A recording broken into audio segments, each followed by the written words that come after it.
সবাই জানে বিয়ে করলে সারা জীবন কাজ করতে হইব, তাও সবাই বিয়ে করতেছে কে? ওরা কি বুঝে না বিয়ে কইরা সব শান্তি শেষ? তাহলে মানুষ কোন শান্তির আশায় বিয়ে করে? হ্যাঁ, আমার মাথায় ঢুকে না। বিয়ে করলে যদি স্বাধীনতা না থাকে তাহলে সব স্বাধীন মানুষ বিয়ে করে কে? মাথায় আসে না। আমি জানি একজন মানুষ বিয়ের আগে সুখে থাকে, তাহলে বিয়ে করে দুঃখ ভাগ করতে চায় কেন? তারা বলে বিয়ে নাকি জীবন নষ্ট করে, তাহলে তারাই আবার তাদের ছেলে মেয়ের বিয়ে দেয় কেন?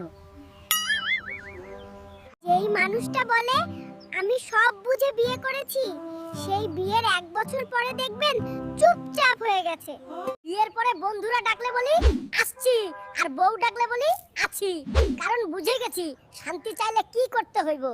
বউ রেগে গেলে আমি বুঝে যাই, আজ কথা কম, হাসি কম, নড়াচড়াও কম, কারণ বিয়ে করলে কি জীবন শুরু হয়, নাকি নিজের জীবন অন্যের হাতে তুলে দেওয়া হয়, এইটাও বুঝি না আমি।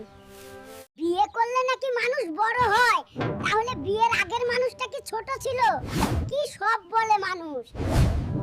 বিয়ে করার আগে সবাই হাসে, বিয়ের পরে সবাই দীর্ঘশ্বাস ফেলে। কারণটা কি? কমেন্টে জানাবেন।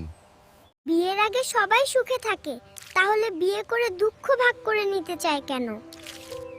বুঝি না আমি। একজন মানুষ একা থাকলে শান্তি, 2 জন থাকলে ঝামেলা। তাহলে এই ঝামেলাটা মানুষ কিনে নেয় কেন?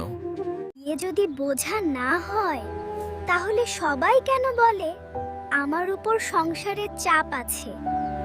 বিয়ের আগে সবাই সুখে থাকে, তাহলে বিয়ে করে দুঃখ ভাগ করে নিতে চায় কেন? বুঝি না আমি। সবাই জানে বিয়ে করলে সারা জীবন কাজ করতে হইব, তাও সবাই বিয়ে করে কে? পাগল নাকি?